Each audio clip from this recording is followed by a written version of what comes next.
الحمد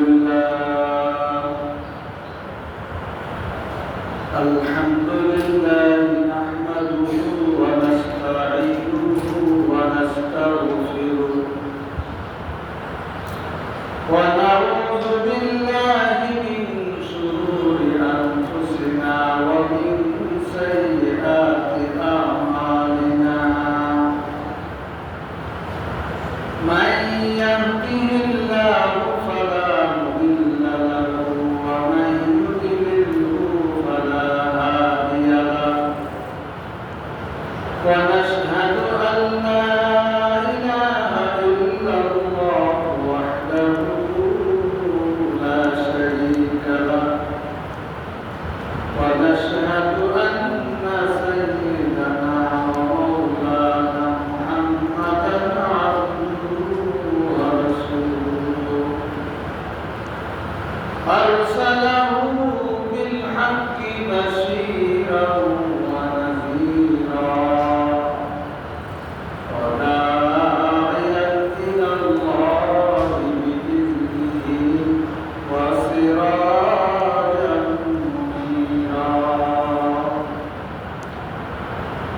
قال الله تعالى في كلامه المجيد والفرقان الحميد أعوذ بالله من الشيطان الرجيم بسم الله الرحمن الرحيم إن الله وملائكته يصلون على النبي يا أيها الذين آمنوا صلوا عليه وسلموا تسليما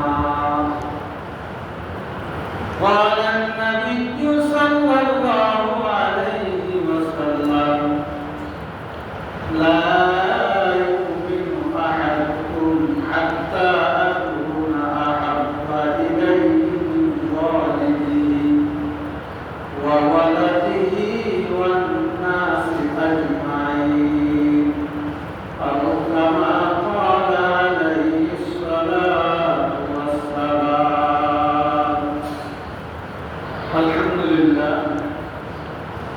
মহান আল্লাহ তাআলার দরবারে অসংখ্য অগণিত শুকরিয়া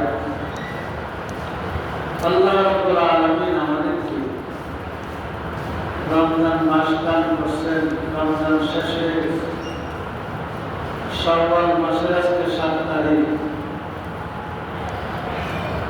আল্লাহ তাআলার দরবারে কোটি কোটি শুকরিয়া আল্লাহ পাক যেন মেহেরবানি করে দয়া করে আমাদেরকে রমজান দান করেছেন যার জীবনে একটা রমজান মাস পাইল সে কি পরিমাণ নেকের মালিক হয়েছে মৃত্যুর পরে সেটা সামনে আসবে বোঝা যায়। রমজান মাসের ভিতরে আমরা যে আমলগুলো করছি প্রত্যেকটা ফরজ আমল 70 গুণ বেশি সওয়াব পেয়েছি, প্রত্যেকটা নফল আমল ফরজের সমান আল্লাহ পাক আমাদেরকে সওয়াব দান করেছে। সেই মাস আল্লাহ আমাদেরকে দান করছেন। আল্লাহ মাস আল্লাহ রাব্বুল আলামিন আমাদেরকে এখনো হায়াত রাখছেন, মাস তো শেষ হয়ে গেছে, এখন চলতেছে শাওয়াল মাস। বছরে 11-12 মাসের মধ্যে সবচেয়ে দামি সবচেয়ে মর্যাদাশীল মাস হল রমজান মাস। আর এই রমজান মাসে পুরাটা রোজার মাস হিসাবে আল্লাহ তাআলার কাছে এই মাস যেহেতু কোরআনের কারণে দামি হয়েছে, সর্বপ্রথম যেহেতু কোরআনের কারিমের কারণে দামি হয়েছে, এই মাসের সাথে যার সম্পর্ক ছিল দুই দিক দিয়া, একটা হল রমজান মাসের রোজা রাখছে, কোরআন তেলাওয়াত শুনছে অথবা তেলাওয়াত নিজে পড়ছে, আল্লাহ রাব্বুল আলামিন এই দুই কাজ যারা করছে রমজান মাসে, রোজা রাখছে, আল্লাহর হুকুম পালন করছে, নবীর তরিকা অনুযায়ী চলছে, غفر له ما تقدم من ذنبه আল্লাহ নবী বলেন তার পিছনে সমস্ত গুনাহগুলো আল্লাহ পাক মাফ করেছেন। সুবহানাল্লাহ। এইজন্য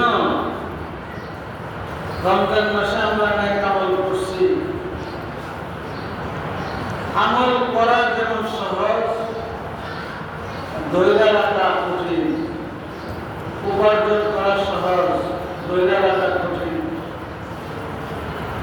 রমজানে এক মাস আমরা যে আমল করছি, আমাদের আমল নামা থেকে গুনাহগুলো আমরা চাইছি।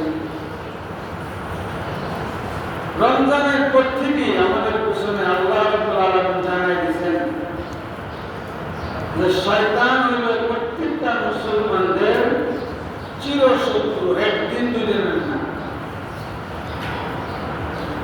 দুনিয়া যেদিন আসছে ওই দিন তার পিছনে লাগছে, যেদিন তার শেষ নিঃশ্বাস ত্যাগ হবে ওই দিন পর্যন্ত শয়তান একটা মানুষের পিছনে মেহনত করে কিভাবে এই মানুষটাকে বেঈমান বানায় কবরে দেওয়া।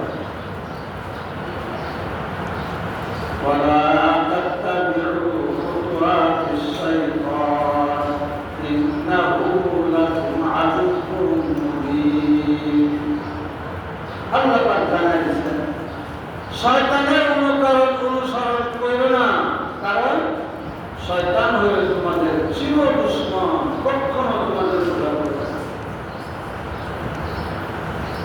আল্লাহ রাব্বুল আলামিন আমাদেরকে আমাদের নবীজির খাতিরে আল্লাহ পাক অন্যান্য নবীজির জামানায় যে সমস্ত নেক কাজ করার সুযোগ ছিল, আমাদের নবীজির খাতিরে অনেক অন্যান্য নবীদের তুলনায় আমাদের নবীজিকে আল্লাহ পাক অনেক রহমত বরকত আল্লাহ পাক এমন ভাবে দিয়েছেন যেই দেওয়া দেখা অন্যান্য নবীগণ পর্যন্ত আমাদের নবীজির উম্মত হওয়ার জন্য আমার কাছে দরখাস্ত করছে। আল্লাহ রাব্বুল আলামিন আমাদেরকে বিনা দরখাস্তে, বিনা চুলে, বিনা আন্দোলনে, বিনা মিছিলে আল্লাহ পাক দয়া করে মায়া করে আখিরি জামানার মতো নবীজির উম্মত আমাদেরকে বানাইছে। সকলে বলে আলহামদুলিল্লাহ। আল্লাহ রাব্বুল আলামিন ঘোষণা করে দিয়েছেন যে দুনিয়ার যত মানুষ আমি সৃষ্টি করছি, ওমা খালাকতুল জিন্না ওয়াল ইনসা ইল্লা লিয়াবুদুন। আমি মানুষ আর জিন এই দুই জাতিকে আমি বানাইছি আমার ইবাদত করার জন্য। আর ইবাদতটা কোন লাইনে হবে, কোন তরিকায়, কোন সিস্টেমে হবে, এজন্য আল্লাহ রাব্বুল আলামিন নবীজিকে পাঠাইছেন। আমাদের নবীজি সমস্ত আমল সাহাবায়ে কেরামকে শিখিয়েছিলেন। প্রস্রাব পায়খানা থেকে নিয়ে সামাজিক, পারিবারিক, রাষ্ট্রীয় সব কিছু আল্লাহ রাসূল সাল্লাল্লাহু আলাইহি ওয়াসাল্লাম নিজে সাহাবায়ে কেরামকে শিখিয়েছেন। নিজে রাষ্ট্র পরিচালনা করছেন, নিজের সংগঠন পরিচালনা করছেন, নিজের সামাজিক নেতৃত্ব দিচ্ছেন, পারিবারিক নেতৃত্ব দিচ্ছেন। শেষ কিয়ামত পর্যন্ত সমস্ত উম্মতের জন্য সওয়াব। এই অনুযায়ী যদি আমরা চলতে পারি, আল্লাহ রাব্বুল আলামিন দুনিয়া এবং আখিরাত দুই জাহানে মুসলমানদেরকে আমরা শান্তি দান করুন। আজকে আমাদের শান্তি নাই, বিভিন্ন রাষ্ট্রে গণ্ডগোল, জুমার নামাজের টাইমে নামাজ পড়ার মতন মন মানসিকতা নাই। কোন সময় বোম্বিং হয়, কোন সময় বোমা আসে, গুলি আসে, পেরেশানিতে বহু রাষ্ট্রের মানুষ পেরেশানির অবস্থা দিন কাটাচ্ছে। সেই হিসাবে আল্লাহ তাআলা আমাদেরকে, বাংলাদেশের মুসলমানদেরকে শুকরিয়া আদায় করা দরকার। আল্লাহ আমাদেরকে অনেক নিরাপদে রাখছেন। আল্লাহ তাআলা যেন নিরাপদে রাখেন, সেই জন্য আল্লাহ রাব্বুল আলামিনের কাছে আমাদের এই নিয়ামত যা আমাদেরকে দান করছেন, শান্তির নিয়ামত, এই জন্য আল্লাহর কাছে বেশি বেশি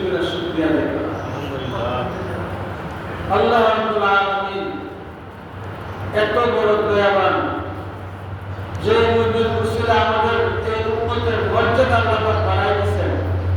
এই উম্মতের উন্নতির জন্য আল্লাহ রাব্বুল আলামিন আমাদেরকে রমজান মাস দিয়েছেন, শবে কদর দিয়েছেন, শবে বরাত দিয়েছেন, জুমা দিয়েছেন, ঈদ দিয়েছেন। এই সব দ্বারা আমাদের নবীজির বড় কারণে আল্লাহ পাক আমাদেরকে এত বড় বড় নিয়ামত প্রাপ্ত করছেন। সকলকে আলহামদুলিল্লাহ। আমাদের নবীজির উপর আজকে যে জুমার দিন কোন মানুষ যদি একবার সাল্লাল্লাহু আলাইহি ওয়াসাল্লাম সবচেয়ে সুন্দর দুরূদ ইব্রাহিম আল্লাহুম্মা সাল্লি আলা মুহাম্মাদিন ওয়া আলা আলি মুহাম্মাদ কামা সাল্লাইতা আলা ইব্রাহিম ওয়া আলা আলি ইব্রাহিম ইন্নাকা হামিদুম মাজিদ। এরকম ভাবে কোনো মানুষ নবীজির উপরে একবার দুরূদ পাঠ করে আল্লাহ রাব্বুল আলামিন তার উপরে 10টা রহমত নাযিল করেন। সুবহানাল্লাহ। একবার দুরূদ পাঠ করে আল্লাহ, এবং দুরূদটা ছোট হোক বড় হোক 10টা গুনাহ মাফ হয়, 10টা দরজাত আল্লাহ তার পজিশনকে উপরে উঠায় দেয়। তাহলে আমাদের জন্য আল্লাহ পাক কত বড় নিয়ামত রাখছেন। হাদিস শরীফে আছে, মুসলিম শরীফের হাদিস এবং বুখারী শরীফের হাদিস, দুটো কিতাবের মধ্যে হাদিসটা আছে। লা ইউমিনু আহাদুকুম হাত্তা আকুনা আহাব্বা ইলাইহি মিন ওয়ালিদিহি ওয়া ওয়ালাদিহি ওয়ান নাসি আজমাইন। এই হাদিসকে বলা হয় মুত্তাফাকুন আলাইহি হাদিস। দুইটা সহিহ কিতাবের মধ্যে আসছে, বুখারী এবং মুসলিম দুইটা হাদিসের কিতাবে হাদিসটা আছে। আল্লাহ রাসূল বলেছেন লা ইউমিনু আহাদুকুম হাত্তা আকুনা আহাব্বা ইলাইহি মিন ওয়ালিদিহি ওয়া ওয়ালাদিহি ওয়ান নাস আজমাইন। যে ব্যক্তি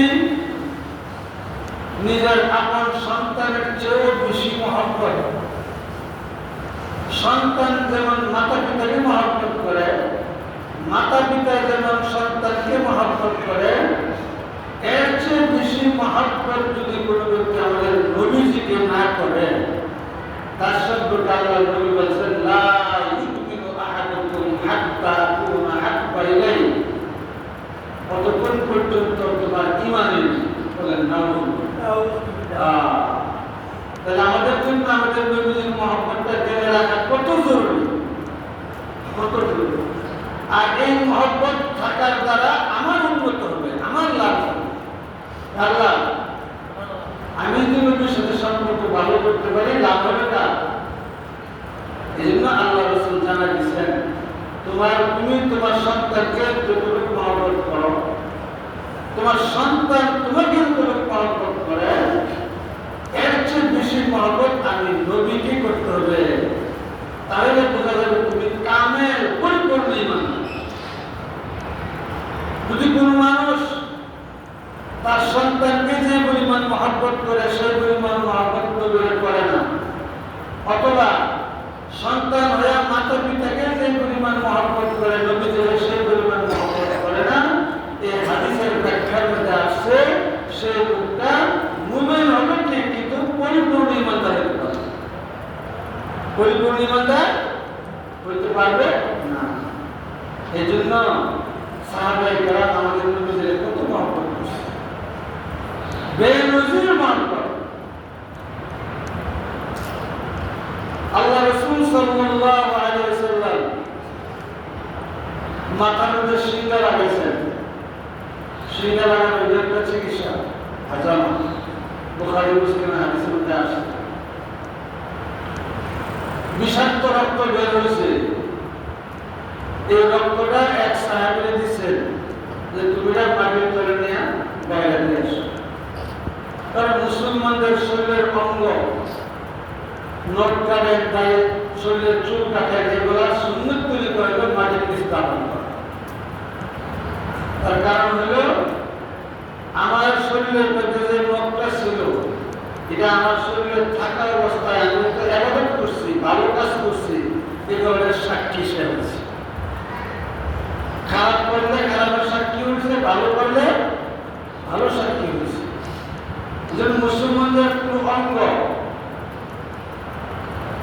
শরীর থেকে যখন আলাদা হয়, চুল আলাদা হইতে পারে, নখটাকে আলাদা করে, সুন্নত তরিকা কি? মাটির নিচে দাফন করা। মানুষের চুল বিভিন্ন ফিরোলা থেকে যখন চুল কেনার জন্য রাস্তা দিয়ে ঘুরে, মুসলমানদের মহিলাদের চুল হোক পুরুষের চুল হোক বেচা কেনা করা হারাম, জায়েজ নেই। এটা কি করতে হবে? শরীর থেকে আলাদা হওয়ার পরে মাটির নিচে দাফন করতে হবে। আল্লাহ রাসূল সাল্লাল্লাহু আলাইহি ওয়াসাল্লাম সাহাবীকে দিলেন যে আমার এই রক্তটা, বিষাক্ত রক্তটা মাটির নিচে দাফন করো।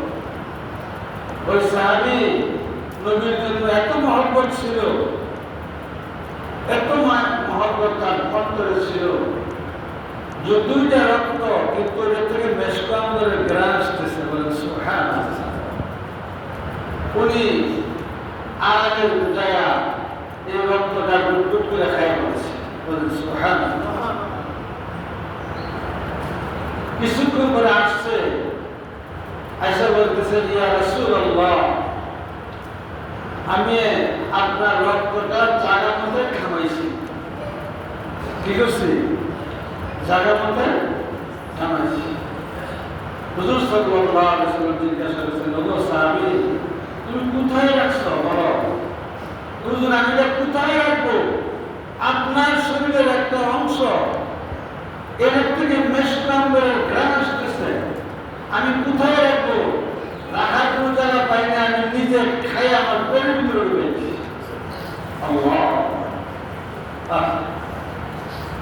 আল্লাহ রাসূল ডাক দিয়া বলেন, ওগো সাহাবীরা শোনো, আমার শরীরের অংশ যে সাহাবীর পেটের ভিতরে ঢুকছে, আজ থেকে মনে রাখবো তার জন্য জাহান্নামের আগুন হারাম হয়ে গেছে। যে আমার শরীরের অংশ যে সাহাবীর পেটের ভিতরে ঢুকছে, স্মরণ রাখো, মনে রাখো, এই জিসিম, এই শরীরের জন্য জাহান্নামের আগুন হারাম। নবীজির মহব্বত করার দ্বারা ফায়দা হচ্ছে না, ফায়দা প্রথম ফায়দা। সাহাবায়ে কেরাম এক যুদ্ধের ময়দানে হুজুর সাল্লাল্লাহু আলাইহি ওয়াসাল্লামকে কি পরিমাণ মহব্বত করছে। তলোয়ারের আঘাত আসতেছে, বল্লমের আঘাত আসতেছে, এমন ভাবে পাথরের আঘাত আসতেছে। ওই সাহাবী চিন্তা করছে, আমার মতো একজন সাহাবী দুনিয়া থেকে বিদায় হয়ে যায়, দুনিয়ার কোনো ক্ষতি হবে না। কিন্তু আল্লাহর নবী যত দুনিয়া থেকে বিদায় হয়ে যায়, দুনিয়ার দিনের সূর্যটা ডুবে যাবে। এই জন্য উনি যে দিক থেকে আঘাত আসতো, ওই সাহাবী নিজের শরীরটা ওই দিকে ধরতো ঢাল হিসাবে। এমন ভাবে যুদ্ধ যখন শেষ হয়েছে, বইনা দেখে 90টার উপরে যখন ওই সাহাবীর শরীরে ছিল, একটা আঘাত নবীজির শরীরে লাগতে দেয়নি। বলেন সুবহানাল্লাহ। 90টার উপরে আঘাত তার শরীরে। এই সবগুলো আঘাতই করছিল কার জন্য? নবীজির জন্য। কিন্তু উনি চিন্তা করছে যে আমার মতো একজন আপনার সাহাবী দুনিয়া থেকে চলে গেলে দুনিয়ার কোনো আশা যায় না। কিন্তু উনি দিল কি? ওমা আরসালনাকা ইল্লা রাহমাতাল লিল আলামিন।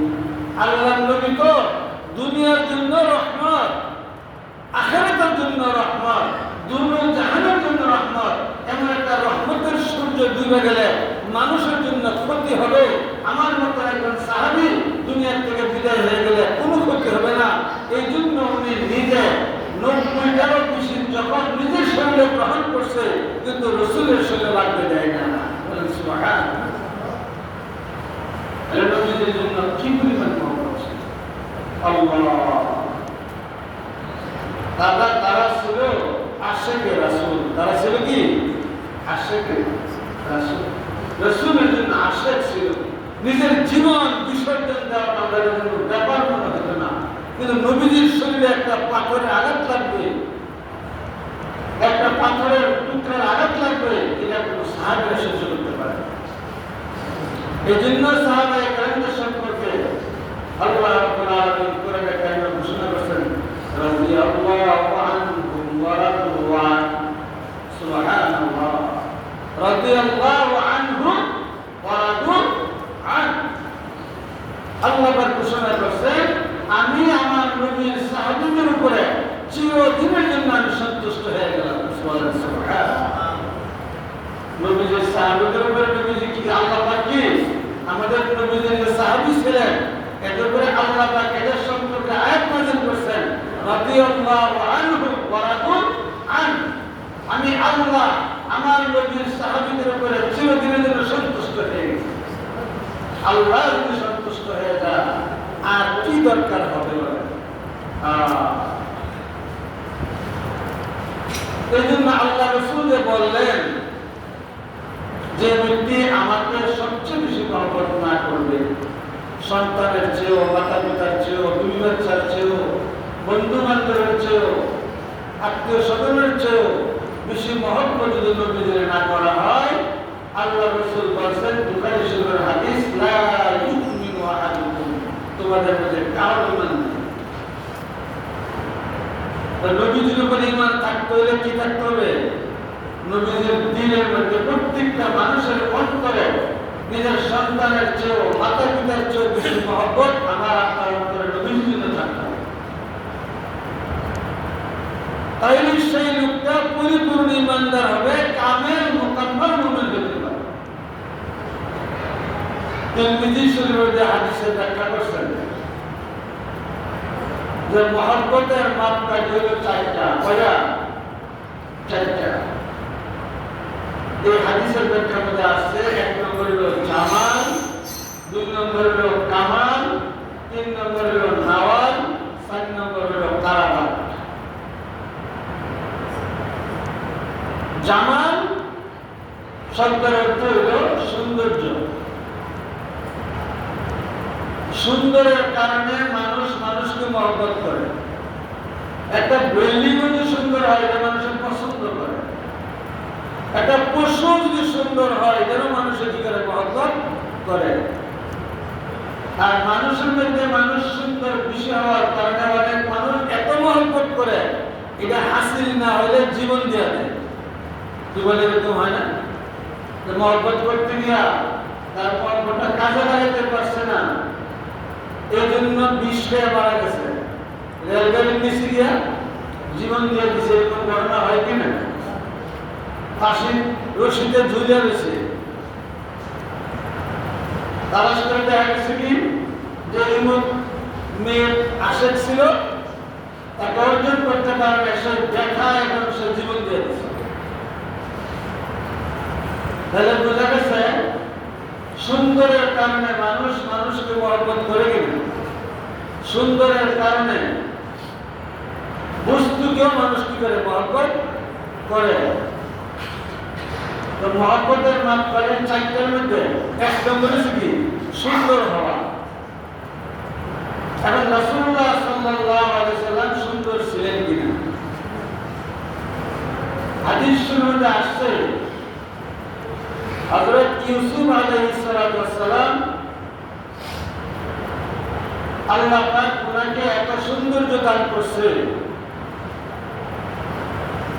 যে সমস্ত পৃথিবীর মানুষকে আল্লাহ পাক আপানা সৌন্দর্য দান করছে। আদম আলাইহিস সালাম থেকে নিয়ে কিয়ামত পর্যন্ত যত পুরুষ নারী দুনিয়াতে আসবে সকলকে কতটুকু সৌন্দর্য দিছে? আপানা। আর হযরত ইউসুফ আলাইহিস সালামকে আল্লাহ পাক একা দিয়েছেন আপানা। বলেন সুবহানাল্লাহ। যার কারণে ইউসুফ আলাইহিস সালামকে যারা একবার দেখছে সে আশেক হয়ে যেত, পাগল দেওয়ানা হয়ে যেত। জুলেখা মিশরের বাদশার স্ত্রী ছিল, সেও যখন নবীজির সৌন্দর্য ইউসুফ আলাইহিস সালামের সৌন্দর্য দেখছে তাকেও সে কন্ট্রোল করতে পারে নাই, সেও আশেক হয়ে গেছে।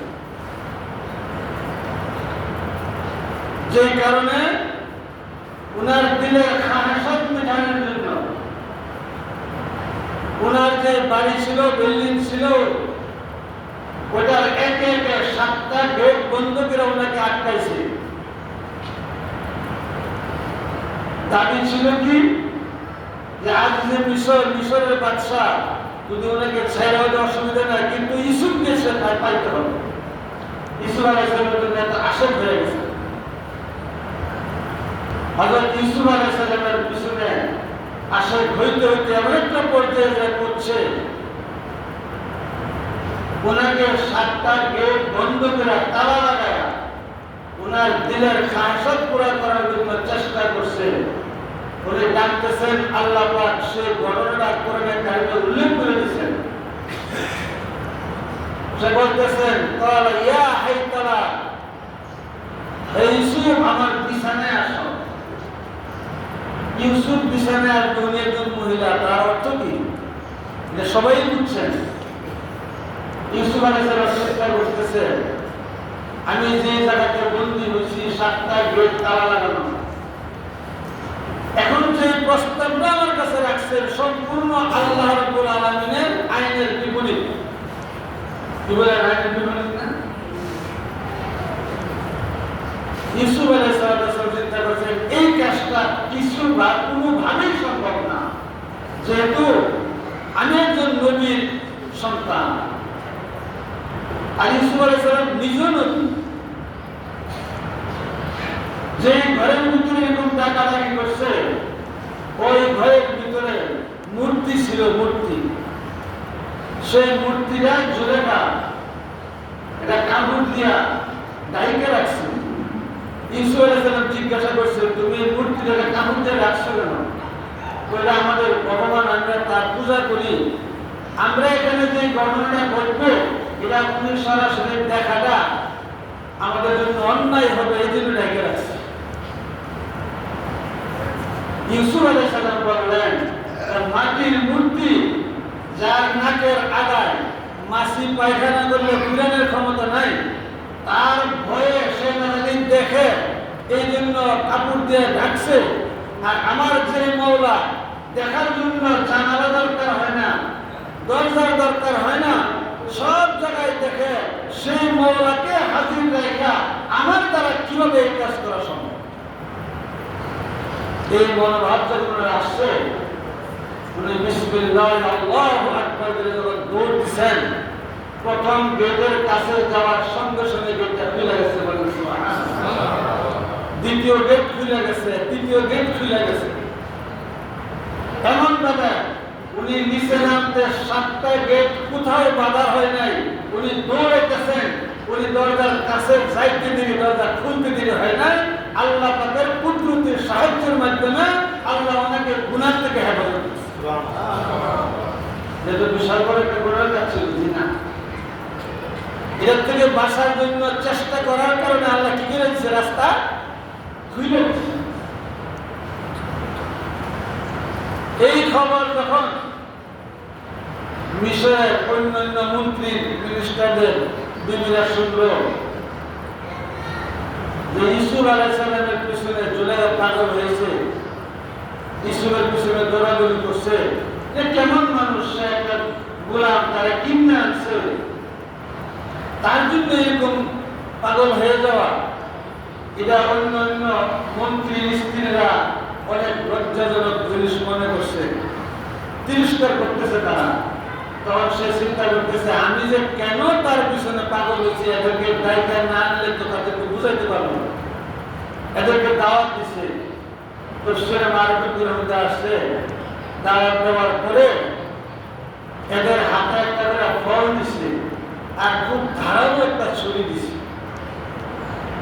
এদিক দিয়ে ইউসুফ আলাইহিস সালামকে জেলখানা থেকে বের করে, আমি তো সংক্ষিপ্ত করতেছি আসল কথা যাওয়ার জন্য, জেলখানা থেকে বের করে এদেরকে যে ঘরের ভিতরে দাওয়াত দেওয়া জমাইছে, প্রত্যেকের হাতে একটা করে ফল, একটা চাকু, বলছে আমি যখন অর্ডার করবো তখন ফলগুলো তোমরা কাটবে। ইউসুফ আলাইহিস সালামের জেলখানা থেকে বের করে উনি ঘরের ভিতরে ঢুকাইতেছে, দরজার কাছে আনছে। আসছে, বলতেছে যার হাতে যে ফল দেওয়া হয়েছে তোমাদের ফলগুলা কাটতে থাকো। মিশরের মেয়েরা যে একবার তাকাইছে ইউসুফ আলাইহিস সালামের চেহারার দিকে, এমন চেহারা তো আর কোনোদিন দেখে নাই। ওই চেহারার দিকে তাকায় থাকতে গিয়া বাদশার বিবির হুকুম মানার জন্য যে ফল কাটতেছে চাকু দিয়া, তাদের আঙ্গুল কাইটে গেছে। ফল ফলের জায়গায় ঠিক রয়েছে, তাদের আঙ্গুল কাইটে আলাদা হয়ে গেছে, তাদের কোনো এহসাস হয় নাই। আবার যখন আরেক দরজা দিয়ে বের করে আপনারা জেলখানায় ঢুকে আসছে, দেখে প্রত্যেকের শরীরে রক্ত। কি ওঠা তোমাদের হাতে রক্ত কেন? দেখে যে আঙ্গুল কাইটে গেছে, ফলের জায়গায় ফল, ফল কাটে নাই। তখন হযরত ইউসুফ আলাইহিস সালাম জেলের ভিতরে, আর জুলেখা বলতেছে তোমরা একবার দেখার পরে হাতের আঙ্গুল কেটে ফেলেছো, আর আমি এই ইউসুফকে প্রতিদিন 24 ঘন্টা দেখি, তা আমি কিভাবে সহ্য করি? এর বেদনা দুঃখটা তাদেরকে বুঝাইতে সক্ষম হয়েছে। তখন সমস্ত মেয়েরা সুপারিশ করছে ইউসুফ আলাইহিস সালামের কাছে, যে জুলেখা যে প্রস্তাবটা দিছে আপনাকে পাওয়ার জন্য, তার প্রস্তাবে আপনি রাজি হয়ে গেলেন। আর না হয়তো আপনার জেল খাটতে হবে। দেখেন কোনটা পয়সা নেবেন, জেল খাটবেন না বাদশার স্ত্রীকে গ্রহণ করবেন? ইউসুফ আলাইহিস সালাম বলছে আমার জন্য জেল খাটাটাই উত্তম মনে করলাম। বলেন সুবহানাল্লাহ। ঘটনা বলার উদ্দেশ্য হলো ইউসুফ আলাইহিস সালামকে আল্লাহ পাক আটানা সৌন্দর্য দিয়েছেন, এই জন্য মিশরের মেয়েরা কি কেটে বলেছে? ফলের জায়গায় আঙ্গুল কাটছে। 100 ভাগ সৌন্দর্য, কত? 100 ভাগ সৌন্দর্যের মধ্যে 1 ভাগ সারা দুনিয়ার মানুষ এবং ইউসুফ আলাইহিস সালামকে মিলিতভাবে দিছে, আর 99 ভাগ সৌন্দর্য আমাদের নবীজিকে আল্লাহ দান করেছে। কত ভাগ? 99 ভাগ সৌন্দর্য যার কাছে আছে উনি কতটুকু সুন্দর। এখন কথা হইল ইউসুফ আলাইহিস সালামের সৌন্দর্য নিয়ে অনেক আলোচনা, অনেক লেখালেখি, অনেক ইতিহাস, কিন্তু আমাদের নবীদের সৌন্দর্য নিয়ে এত লেখালেখি, এত ইতিহাসটা তার কারণ আল্লাহ রাসূল সাল্লাল্লাহু আলাইহি সাল্লামের সৌন্দর্যটা মাঝে মাঝে প্রকাশ পাইতেন, আর সবসময় যেটা আল্লাহ পাক কন্ট্রোল করতেন, ঢাইকে রাখতেন। যেমন একদিন হাদিসের মধ্যে আসছে, হাদিসের মধ্যে আসছে হুজুর সাল্লাল্লাহু আলাইহি সাল্লাম একটা গাছের নিচে 14 তারিখের পূর্ণিমার চাঁদের সময় বসে রয়েছে। এক সাহাবী নবীজির চেহারার দিকে তাকা, আর 14 তারিখের চাঁদের রাতের চাঁদের দিকে তাকা। তাকায়া বলতেছেন, ওগো আল্লাহর রাসূল, আমি কসম খায়া বলতে পারি আপনার মতন এমন মানুষ এই মক্কা মদিনা সারা পৃথিবীর কোন মহিলা জন্মগ্রহণ করে নাই। এবং আমি আরো কসম করে বলতে পারি যে চন্দ্রের মধ্যে দাগ আছে, চন্দ্রের মধ্যে কিছু সমস্যা দেখা যায়, কিন্তু আপনার চেহারা এই মুহূর্তে চন্দ্রের চেয়ে বেশি আলো হইতেছে। বলেন সুবহানাল্লাহ। ওই সাহাবী ওই দিন রাতে হুজুর সাল্লাল্লাহু আলাইহি ওয়াসাল্লামের আসল রূপের চেহারাটা আল্লাহ পাক দেখাইছেন। হযরত আয়েশা সিদ্দিকা রাদিয়াল্লাহু তাআলা বলতেছেন, লানা শামসুন ওয়ালিল আফাক শামসুন ওয়া শামসি আফসালু মিনাশ শামসিস সামাই ওয়া ইন্নাশ শামসা তাতলাউ বা'দাল ফাজর ওয়া শামসি তাতলাউ বা'দাল ইশাই। আয়েশা সিদ্দিকা রাদিয়াল্লাহু তাআলা বলতেছেন, দুনিয়ার মানুষের জন্য একটা সূর্য আছে, যেটা সকালবেলা পূর্ব দিক থেকে উদিত হয়, বিকালবেলা পশ্চিম দিকে 2 বেলা। আমার একটা সূর্য আছে যেটা মানুষের সূর্যের থেকে অনেক দামি, এটা রাত্রে এশারের পরে আমার ঘরের ভিতরে উদিত হয়। বলেন সুবহানাল্লাহ। অর্থাৎ এই কথাটা ব্যাখ্যা দিতে গিয়ে বলছেন আল্লাহ রাসূল সাল্লাল্লাহু আলাইহি ওয়াসাল্লামের শরীরের সৌন্দর্য কি পরিমাণ ছিল, যে সূর্য সুই, যেটা আপনার গুটি সুইটা কি আমাদের এলাকার মানুষ ছোট সুই দর্জিদের কাছে থাকে, কি বলে গুটি সুই, একদম ছোট। এমন একটা সুই পাথর এবং বালু মিশ্রিত জায়গাতে যদি পড়ে যায়, আল্লাহ রাসূল সাল্লাল্লাহু আলাইহি ওয়াসাল্লামের চেহারা আলোতে ওই সুইটা বাহির করতে কোনো কষ্ট হয়েছে না। বলেন সুবহানাল্লাহ। তাহলে কেমন নবীজির সৌন্দর্য ছিলেন। এখন বর্ণনা হইল এত সৌন্দর্য আল্লাহ পাক কেন গোপন করলেন, কারণটা কি? গোপন করার অর্থ হইল ইউসুফ ইউসুফ আলাইহিস সালামের সৌন্দর্য প্রকাশ পাওয়ার কারণে মিশরের বাদশার স্ত্রীও পাগল হয়ে গেছে এবং মিশরের মন্ত্রী মিনিস্টারদের বিবিও কি তার সৌন্দর্য পাগল হয়ে গেছে, যার কারণে হাতের আঙুল কেটে ফেলেছে। আল্লাহ রাব্বুল আলামিন এখানে ঘোষণা করেছেন, হাদিসের ব্যাখ্যা মধ্যে আসছে, আমাদের নবীদের সেই 99 বার সৌন্দর্য যদি আল্লাহ পাক প্রকাশ করে রাখতেন, তো আরব দেশের মানুষ যখন নবীদের কাছে এসে মুসলমান হইতো, কালিমা পড়তো, ইসলাম গ্রহণ করতো, আবু জাহাল, উতবা, সাইবা তারা অপবাদ লাগাইতো যে নবীজির দিন দেখে কেউ মুসলমান হয় নাই, তার রূপে পাগল হয়ে মানুষ মুসলমান হয়ে গেছে। এই তুহমত থেকে বাঁচার জন্য আল্লাহ রাব্বুল আলামিন আমাদের নবীদের সৌন্দর্যকে আল্লাহ গ্রহণ করতে বলেন সুবহানাল্লাহ। তাহলে এই ইতিহাসের দ্বারা আপনারা কি মনে করেন নবীদের সুন্দর ছিলেন কিনা?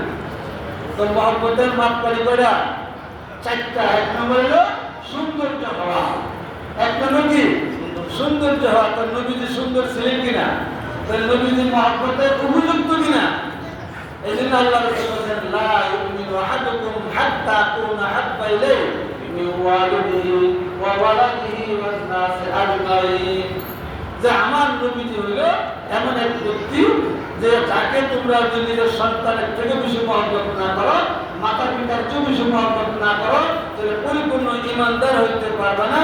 আর মহব্বতের জামাতকারী এক নম্বর হলো সুন্দর হওয়া। আমার নবীজির সমস্ত আরব এবং আজম, মাশরিক থেকে মাগরিব, শিমাল থেকে জুনুব পর্যন্ত যত মানুষ আল্লাহ দুনিয়াতে পাঠাইছে, সকলের সৌন্দর্য জমা করলে হবে একখানা, আর নবীজির কাছে ছিল 99 বার। বলেন সুবহানাল্লাহ। এই জন্য আমরা আল্লাহ রাসূল সাল্লাল্লাহু আলাইহি সাল্লামকে বেশি মহব্বত করব। আজকে জুমার দিন আমরা দুরূদ শরীফ বেশি করে পড়ব। শুক্রবার দিন, সোমবার দিন ফেরেশতারা নবীজির দরবারে এই দুরূদের সওয়াব করা, প্রসাদ ঠিকানা সহকারে বর্ণনা করেন। আমরা রমজান মাসটা কাটাইছি আল্লাহর কাছে আশা, আল্লাহ তুমি আমাদেরকে মাফ করছো। বলেন আমাদের আশা আছে নাকি? এরকম আশা আমাদের আছে না?